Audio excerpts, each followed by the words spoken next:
So if you want to read through this, these are going to be my basic points. I want to come up with a way for myself and for all of us to feel like we can wrap our brains around this. And how do we manage what we want to do so that it is meaningful and manageable and realistic and relevant? So this is what we're about to go through. So do all my students have access to necessary technology? The answers are all over the place. And this is what I've come up with, if you want to read through this for a second. And anyone have any thoughts or additions or questions about it? My thing that I have to wrap my head around in the music world is that if my students don't have access to technology, I have to find an alternate way to provide them with recordings, which currently my administration has said is a no-go, because we are essentially doing just review, no instruction. But if I think we move to the instructional platform, I'm going to have to make CDs or things like that.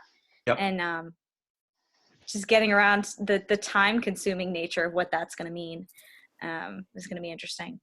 So I think if you look at the right-hand column, I would spend a lot of time right now just thinking in your mind's eye, if I had a week right now to prepare materials for those students, what would that look like? Mm-hmm. And so I know of some schools that still have access to buses, and to, some schools have bus drivers who are driving vans, for instance. They're actually equipping those vans with materials and delivering them directly to students' homes. Or the bus company is doing that and dropping them outside or putting them on the porch and then leaving them there. That's something to talk to your school about. And I would submit in my mind's eye, if I knew I could do that 5 days from now, what would I want my students to have, and just prepare them. And I would consider all those points in the right-hand column.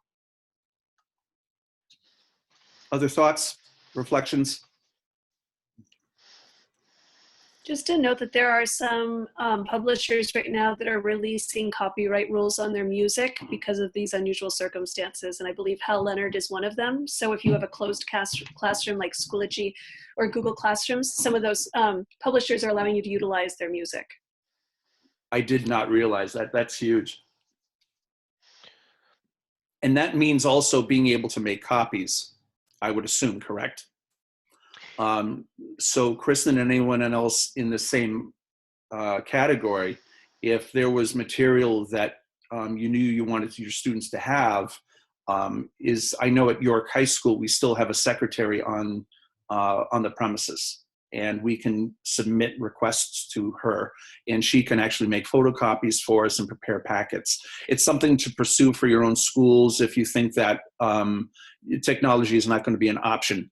Best case scenario, what can I come up with in the next 4 to 5 days that I can disseminate to students that might be helpful? It's going to be a different answer from everyone, but I would pass it through that filter. Anything else on this? Smart Music is also free right now until June, which I'm sure you guys are aware of, but that's nice if they have technology. So if they do have the technology, look in the left-hand column. What I would say is really important is those two pieces. I would say just initially looking at your infrastructure. Most everyone has that, but I don't want to assume everyone does. If you establish your home base, then you can use that as your platform. Okay. Next one.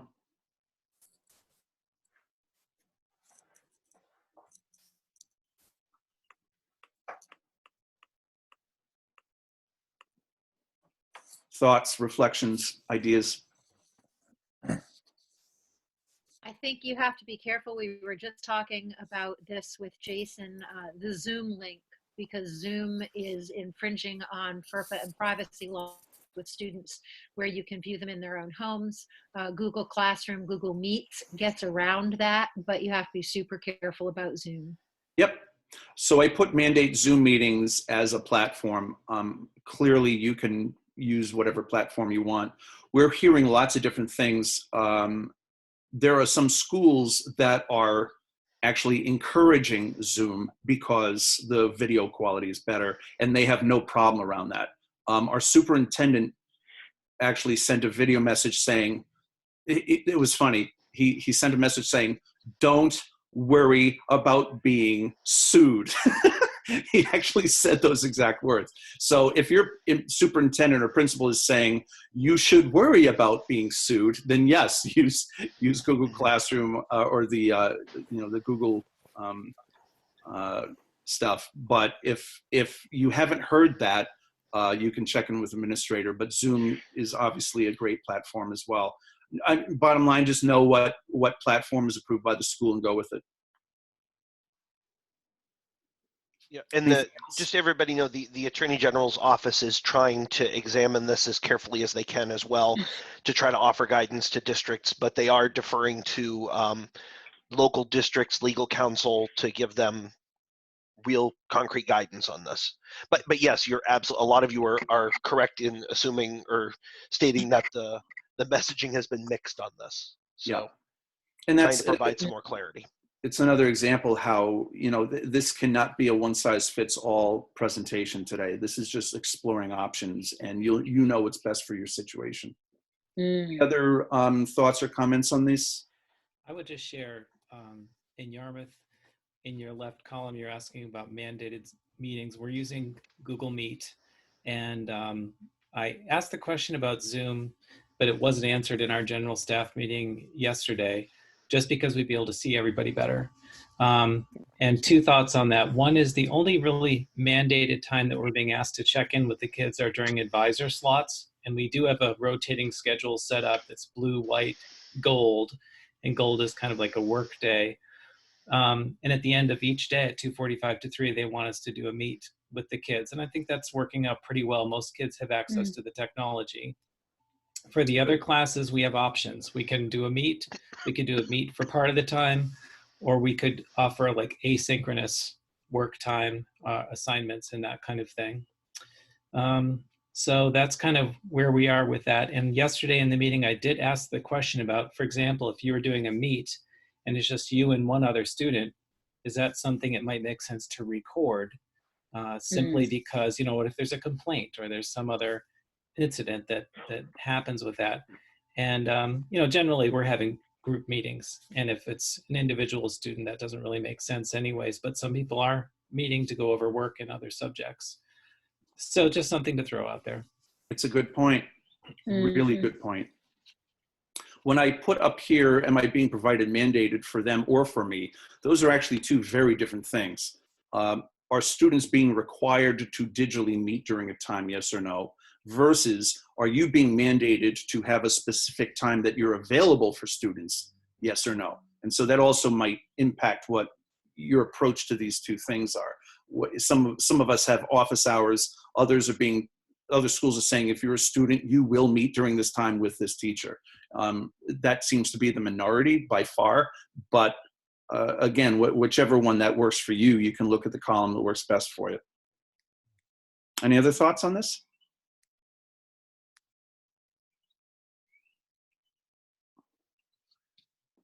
This starts to get at the heart of the matter. With regard to student work, it's been helpful for me to tease it out. Do I want to, A, what's the grain size of what I want to go after? And B, is it a general overview of something, or is it really specific things I'm getting after? And so for me, this is one way to sort of break it down.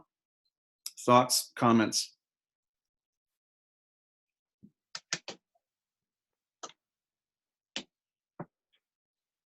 Does this gel with the work many of you have already been doing?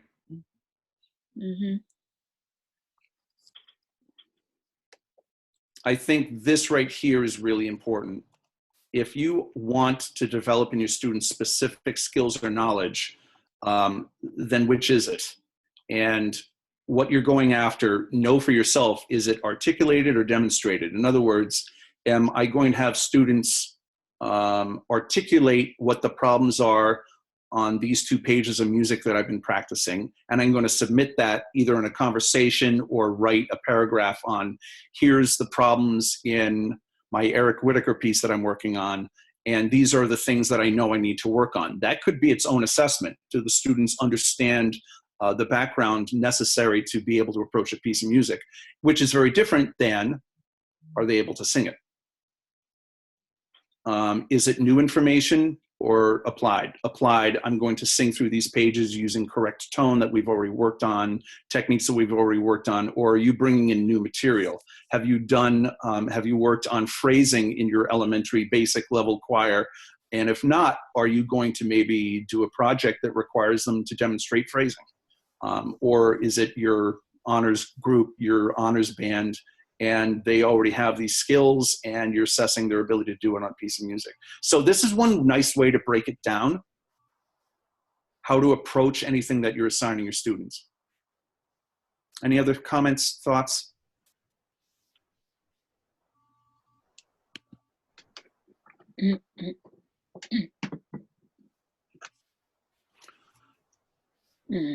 This is a tough one.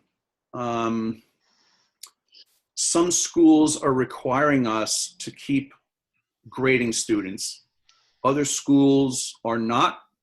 Some teachers are saying, I want to attach this to the academic work.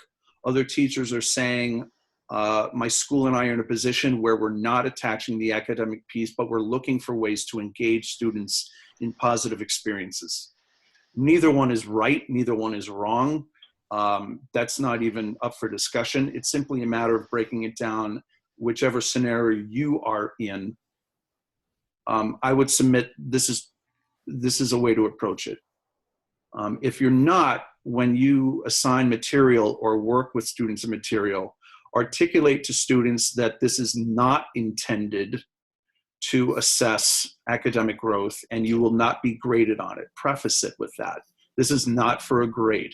This is an opportunity to experience something or an opportunity to provide original creative feedback that gets you diving deeper into the subject matter, but you're not being graded.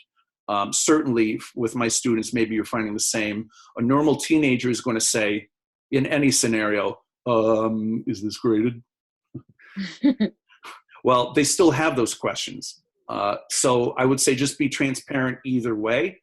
And if it's under the yes, then I'm going to highlight for a moment this can support. I tried to give my students an assessment last Friday, my honor students. On Wednesday, I already loaded into Google Classroom practice tracks. I put in digital copies of their sheet music before we went into this remote learning thing. So they had access to a piece of music. They had access to the Curtis practice tracks, and I purchased them so that I had those set up.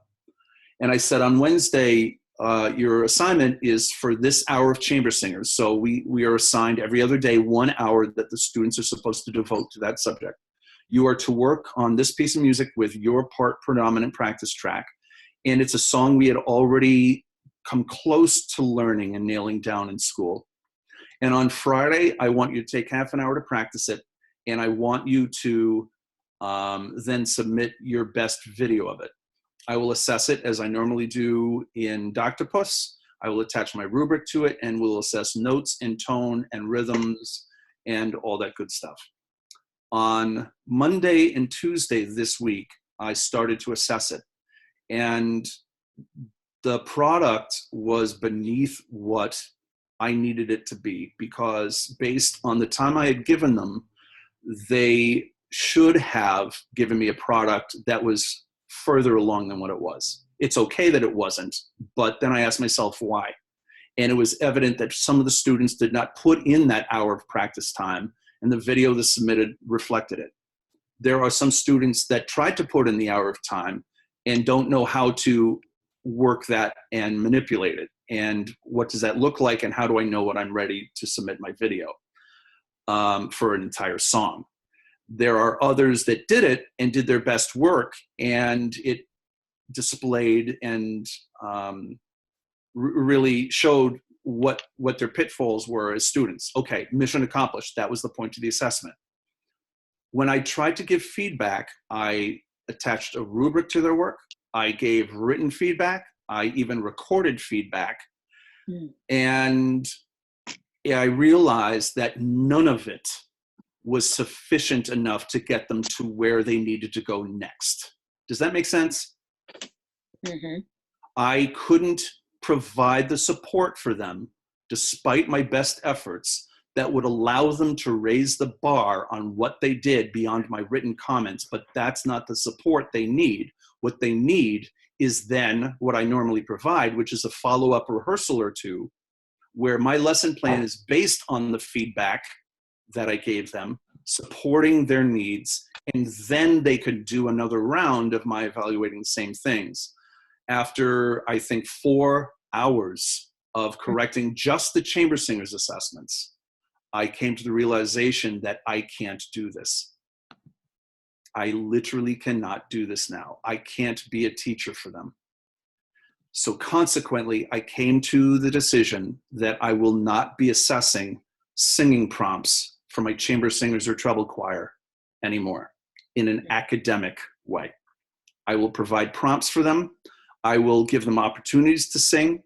I'm going to mess around with some really cool projects, but none of it is attached academically to a grade. It killed me to go through that. I had an emotional breakdown, but I'm okay with it now. And instead what I'm doing is I'm going after alternative ways of providing materials such as critiques, evaluation, do self-assessments of your singing. And I'm going to go down the road of record yourself doing something and then send that video to a peer or a friend and ask them for their feedback. I can go about this many ways, but I realized, and this is my point to my rambling on for the last 5 minutes, this right here, if you are doing academic growth and reporting grades, determine the academic skills and evaluate if you can support that. If you can't, then I don't think with a straight face, we can say we're going to hold them academically accountable. Thoughts, reflections, disagreements?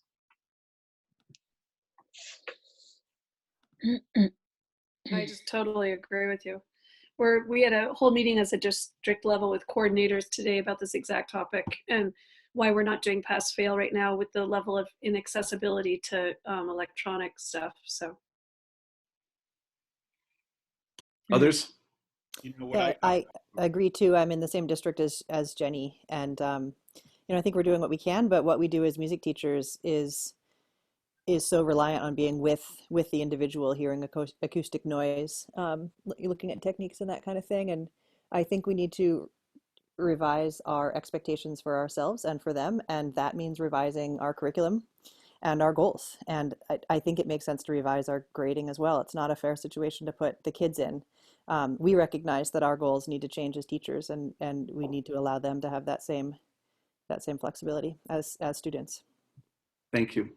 My thought process in regards to if we're grading them and supporting them, so we're going to the yes column, what happens if you have students who don't have internet access or don't have or forgot to go to this meeting or didn't turn in their assignment? If and when we come back this year, do we expect them to make that up? Do we expect them to just say, it's okay?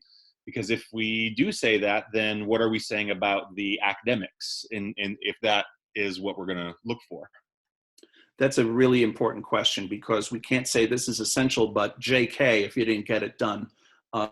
It either is or it is not. And I would go back to, the backward design thing and, just put a check mark to each of those. If you feel like, yeah, got that. I know I want to assess that. I know I can establish criteria for evaluating. I know this is a vehicle that every student can access. This is a vehicle they all have access to, and I'm providing time for them to access it and to do it. And then I have time to give them feedback.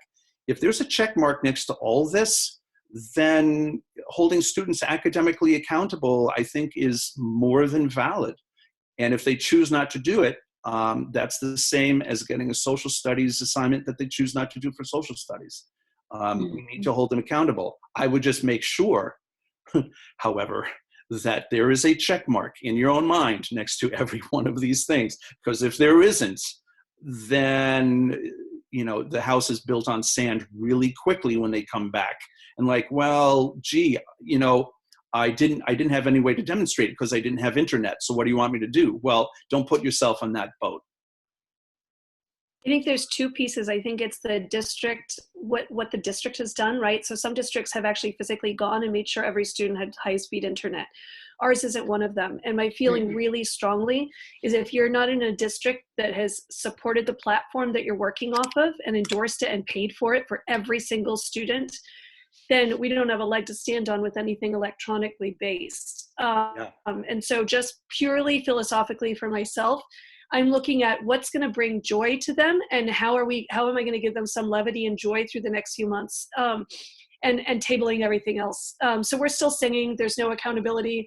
And a lot of these students right now in Hanover already are dealing with serious illness in their family. So I feel like the other piece of this is that all of our districts are going to be impacted in different ways. And I don't think it's fair to have that same expectation for a child who may have a parent that's working at DHMC, in the hospital, a sibling who's very young that they're caring for, and many other layers. And then they have to turn this in for me or they're going to fail. So I can only speak for myself, but I think the Corona piece is huge. And then the accessibility piece is huge.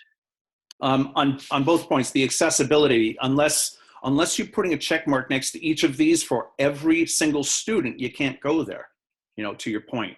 I would also say this, though. If you look at this piece right here, the time required for students to complete this work, if you put it out there that to your students that what I'm requiring of you as an academic piece will require this much time and this is the time I'm giving you, the caveat to all of this is for that student, and we've all had them, where they missed 3 weeks of school because they had mono. We know that we make modifications for those students because of illness. Well, that certainly pertains to this, and it might be illness, or it might be family related, or they might be babysitting their tyke, who lives in their house, and they don't have the option of doing all this right now. So when they do come back to school, we're saying under your specific circumstances, I will exempt you from this work, or can you do an alternate assessment instead, and here's the time frame you can do that. I think this is personalizing alternatives anytime we give them anything that we're requiring them. Then we have that base covered, and we can be transparent with them. They can be transparent with us, saying, this is my circumstances, I can't do it, what should I do? And you can come back at them and say, don't even lose sleep over it, disregard this for the next week or two, and when you're up for air, let me know and we'll come up with an alternate plan. Other thoughts?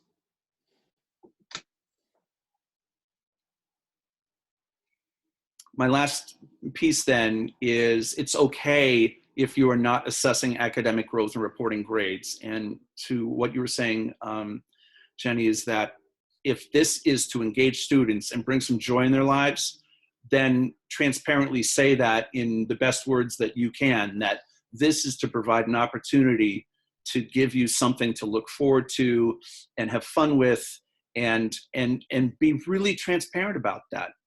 And it's okay to, that we have permission to do that, but be transparent.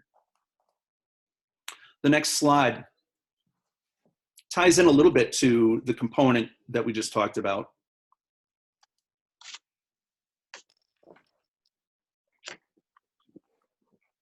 Have any of you had specific successes already after a week or two of student accountability protocols?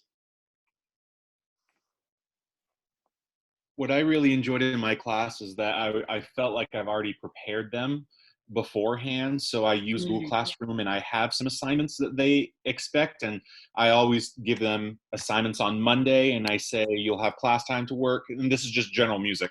And then by Friday, all assignments are due. So they've already been trained in that way for my classes, where they know they have all week to work on the assignment. So I posted everything on the Monday, and then they have all week to work on it. And then Friday, I have a check-in with them as well and stuff like that. So I feel like I was kind of already prepared in that way, that students know my expectations already. But you have a skeleton in place to support that work right now already, and you're finding it works for you. Yes. So I think that if you have the expectations that students know what you're expecting, and if it doesn't change, then that may be helpful for you. Yep. Other people? I've been finding it very difficult.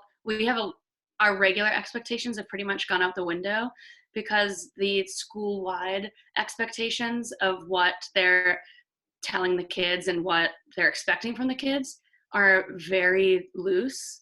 And so it's like the wild west of online teaching, where they did there's no time frame. Nobody has to be on. The teachers have to be online from 8 to 3. It's a free for all. The kids can do whatever they want.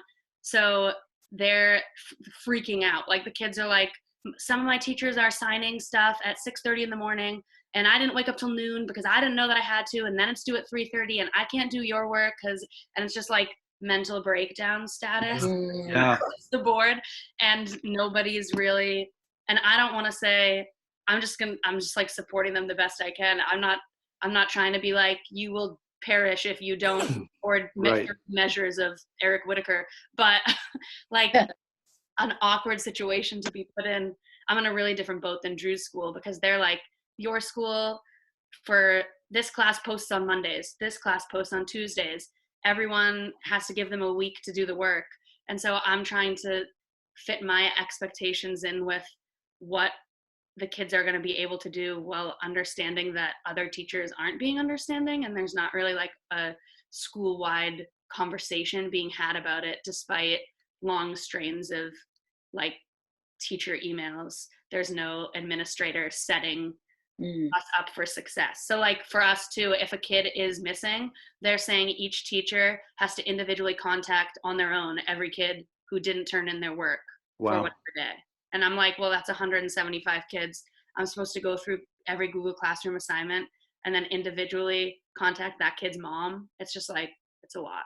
So That is, and there's an example where in one household, each of you are squarely on each side of this, each side of the slide, right? yeah, I've been spending like 13 hours a day on the computer, and also Drew and I are sharing a computer, which is not ideal either, but that's So I would say for anyone who's falling into the right-hand column, and this, we'll get to this in another slide shortly here, evaluate what it is you're asking of the students, and especially this lower piece. How can this work be submitted for feedback and evaluation? Maybe it's one of those things where well, I'm not going to fumble around with my words. If there was a separate check-in versus work being completed, and say for your work that I want to have completed, along the lines of what Josh was saying, if you have it done by this specific date, I'm not telling you what days to spend on it or how many hours, just if you can submit work by this date and put it out there, then it's all at once, and then you can categorize in one shot, perhaps the students you need to reach out. Both of those are very extreme circumstances, aren't they? Does anyone else have thoughts or reflections on this?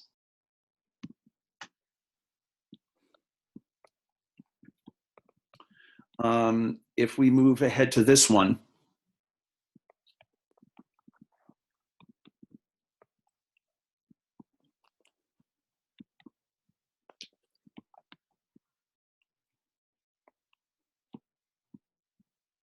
I haven't included in this slide presentation Smart Music as a vehicle, but Smart Music obviously for many is a great vehicle. And if you haven't used Smart Music before, this might be a wonderful opportunity to start diving into it on your own and discovering how it may or may not work for your kids. Because again, they're lifting a lot of restrictions as far as price and access.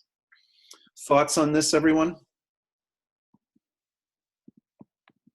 Have you had your own false starts because of one of these extremes or the other?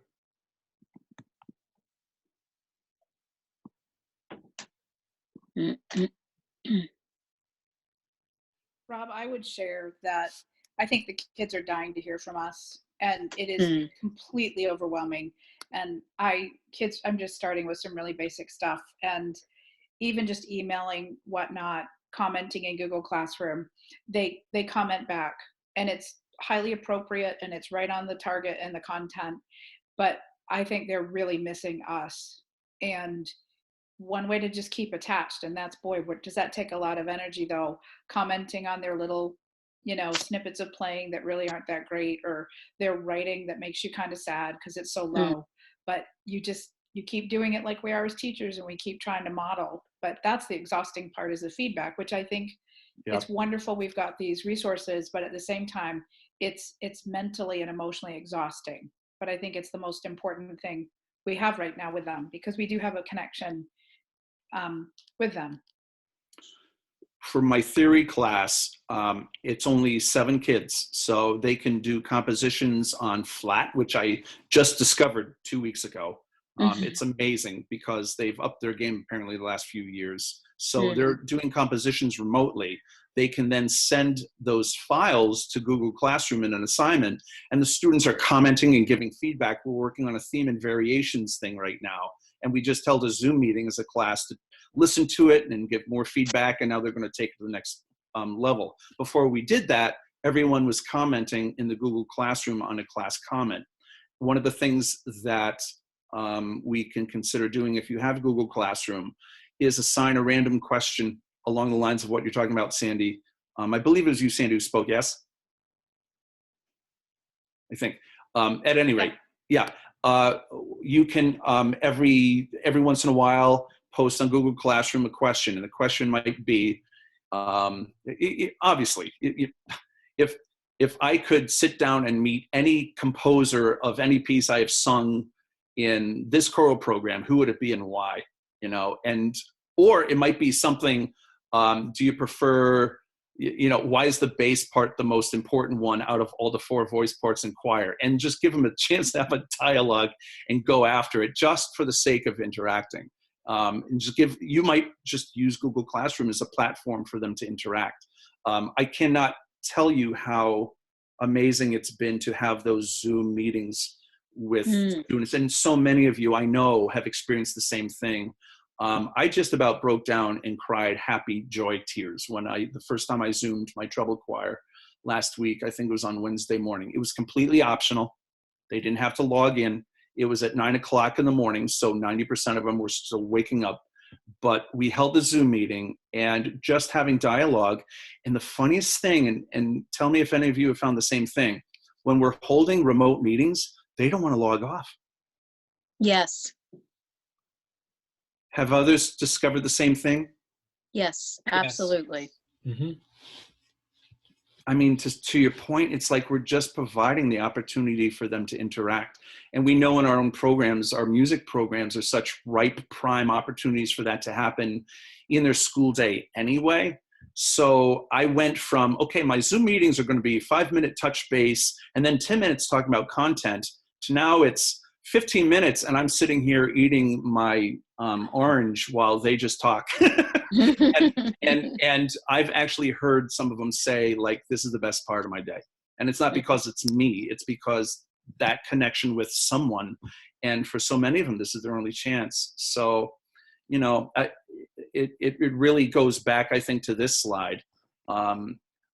This work that we're doing, sometimes the work is, I need you to Zoom in with us at this time, and that's your assignment as much as you're able to. And we know that this has to be a part of what we do now. I'm rambling at this point. Other thoughts? Rob, yeah. Just what you're going on, what you're saying is that our 6th grade team actually has a lunch bunch every day. And so basically from 11 to 12, they have that meeting made every day, and whoever wants to just log on and chat with each other during lunchtime, they do that. And it's been successful. They've had like 15, 16 kids show up just to chat about everything. So even if you can find something that's not academic, just like you said, that kids just want to chat with each other, then I suggest having something like that. I'm laughing because I just had that today. My chamber singers meet at noontime. And after our last Zoom meeting, 3 of my students who are normally in the music area during lunch said, I really miss our meetings. I'd love to have a Zoom meeting where we can just have lunch together. I'm like, game on. And I sent the link and I scheduled it, and we were all online together eating our lunches. And then little by little, the chamber singers started logging in because of the same link. those experiences are so valuable. I cannot. So this presentation is not about a list of do's and don'ts, but boy, I would encourage all of us to be providing those opportunities as we're able, whatever that might look like. Ashley, I worry about, it's Ashley, I think, right? That was speaking about having 13 hours of work or something. Was that, yeah. I worry that you are just going to absolutely tank out. Like, I think you have to also be, what?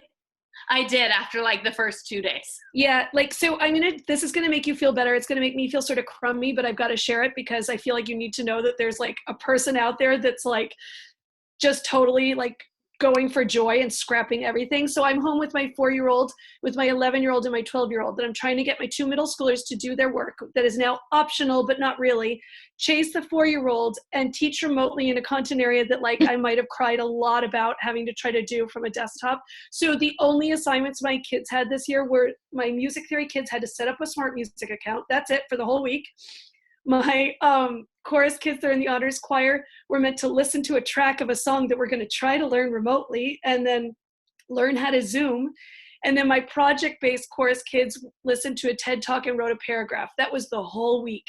And like, we're winning. Like, most of that got done, but just don't be scared to clip way back so that you can stay sane, because I feel like we also don't want to come out of this in like a white coat at the hospital, like asking for a friend.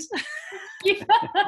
Thank you. I appreciate that. I ended up for week 2 going to a situation where I post everybody's assignments on Monday and say, this is your one assignment for the week. Please turn it in by Friday. And I'll just grade them as they go or provide feedback or whatever it is I'm supposed to be providing, which is also a little bit unclear. So that makes me feel better. That's I appreciate that. That's great to hear. I've been telling people over and over, this is 3 times the work with none of the joy. And I miss that part, obviously. So this has been great. Thank you. I had part of my meltdown the other day was the realization that I can't be, I actually used the words, I can't be a teacher. So I'm going from teacher to instructor, and my students are going from learners to doers. And I have to embrace that and be at peace with it. And that doesn't mean that I can't still provide amazing opportunities for my students. That's what I had to be. I actually got on a Zoom meeting with my vice principal, and I told her in tears, I said, I need to hear you tell me that you're giving me permission to move forward this way. And she gave it to me. And it just transformed me in the moment. And now I'm like, okay, I can do this. It's okay. It's absolutely okay.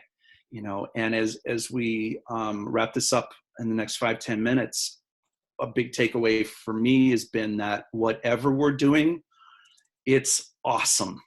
And so I'm drawing attention to the academic side of this, because I think when I was in the academic mindset of, okay, I need to create assessments, I was thinking, okay, here's a song. I can evaluate my students. I'm going to give them 2 minutes of feedback each. Well, I have 70 honor students.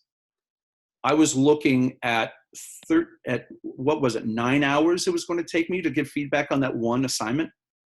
And I, less than a week into this, was like, I cannot do this. I cannot do this. And I didn't have permission to go down the road of what some of you are articulating really brilliantly, that we're providing experiences at this point. And if we tease in anything on the academic side, that has to be looked at as icing on the cake. Which goes against the grain of everything I've ever believed in.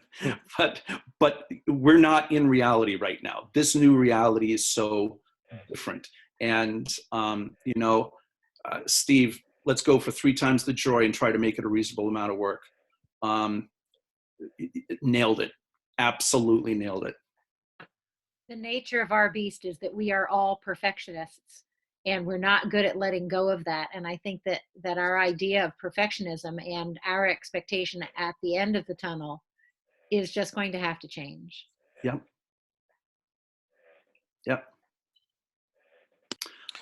This is my last slide. So comments or thoughts on this, and or keep this conversation going along this path. Go ahead. I just interrupted someone. That's okay. Rob, this is Jake. I just, one of the things that we have been trying to do, Wendy and I at Falmouth, is to provide opportunities to explore for students as well.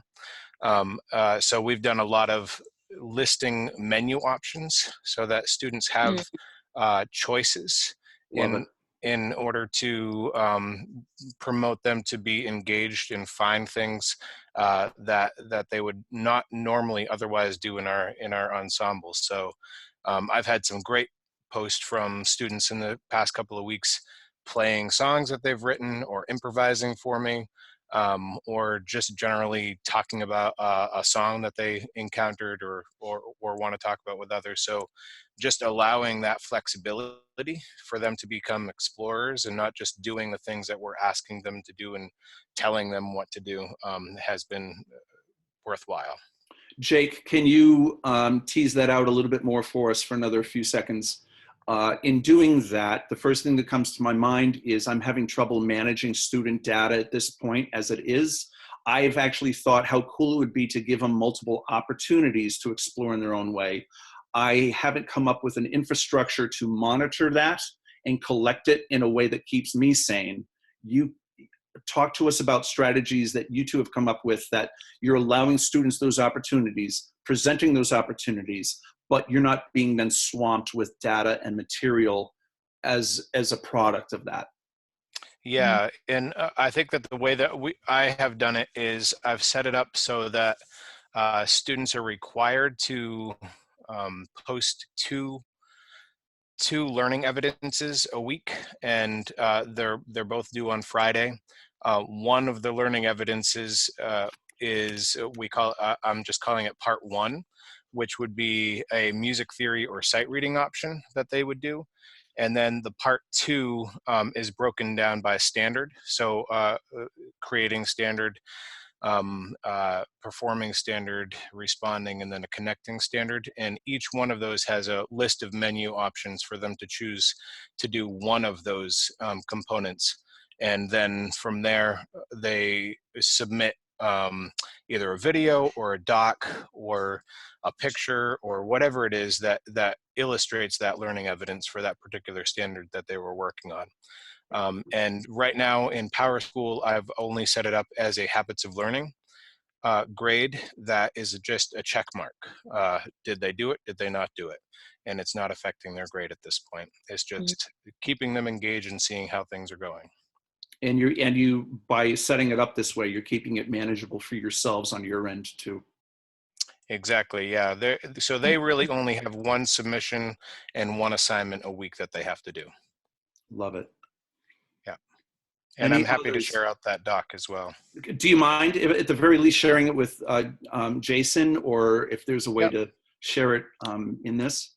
Yeah, absolutely. Just taking a look at the time, and I want to be faithful to our end time at 2:55. Any additional thoughts or inputs from any of you? I mean, nobody who's online right now, we could do this for 5 hours. Anyone have any additional thoughts or reflections? I think a dog does. Definitely a dog does. Sorry. How are you going to assess it? I want to know how you're going to assess the dog. Pitch and duration. There we go. Good lung capacity, full Dynamics. voice. Dynamics. Yeah. Very nice. Phrasing. So everybody, I've put in the chat box the link to the Google form. Oh, this is it's like what's that? Pink Floyd. I'm glad to know that's a dog. Pink Floyd's track "Seamus." That's one of my favorites. You know, the dog singing the blues. So I put in the chat box a link to a Google form. Again, this is the first time that I've done this all automated before. So if you complete that form, you should receive in your email, whatever email address you put in on the form, or that it collects, you should receive a certificate for your PD hour here. So let me know if that doesn't work, and then we'll go from there. I will be happy to do them individually for everybody if I have to. So I have another question. I do not even know the date today. It's the 26th, March 26th. I'm totally. What difference does it make, right? Does anybody really know what time it is? You know, Star Trek. No. There you go.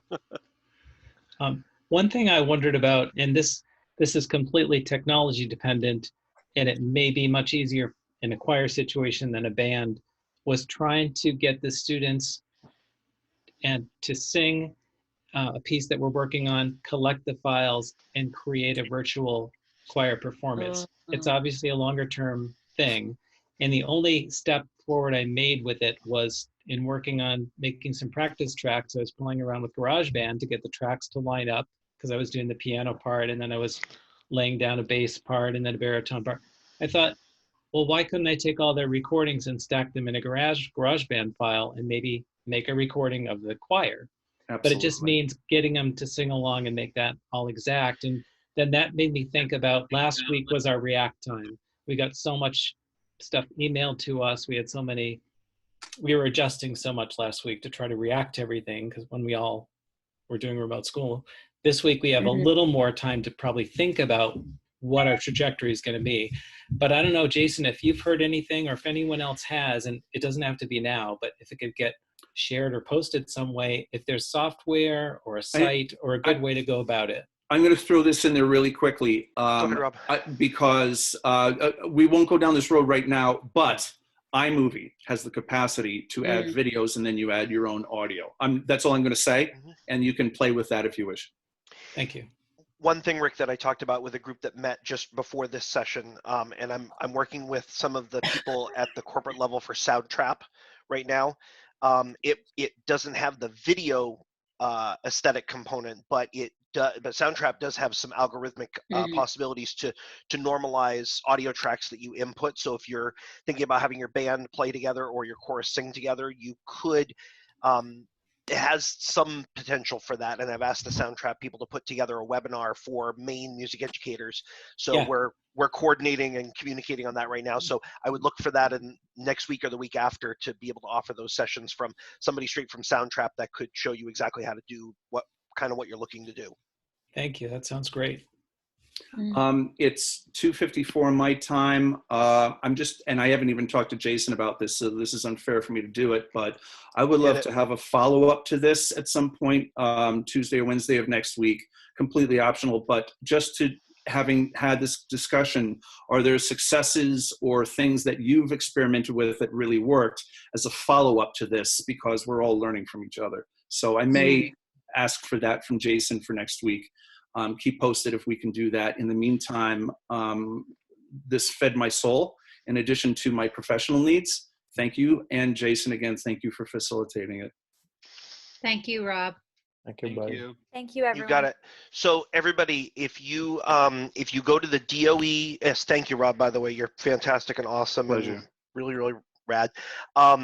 If you go to the DOE main page, maine.gov/DOE, if you look under the COVID-19 resources link at the very top of the page, you will find a list of professional development sessions and office hours and virtual meetings that many people in the department are offering. And so I'll make sure I'll coordinate with Rob on a check-in time and date, and I'll make sure that that's on that schedule. So look to that. Every day they update it with the most recent or the most upcoming accurate list of things. So check that out. Thanks, Jay. You guys are awesome. Thank you so much. Thanks again, Rob. And again, let me know if when you're doing the survey to get your PD certificate, if you end up not getting it, just send me an email, jason.anderson@maine.gov, and I'll take care of it for you. Okay? Great. Thank you. Take care. And I'll let you know. I'll send out when a link to this video when it's all done too, so you can share it. Perfect. Okay. Thank you. Thank you all very much. You're great people. everybody. Thanks again, Rob. Appreciate it. Take care. Bye-bye. Thank you, everyone. Bye. Thank you.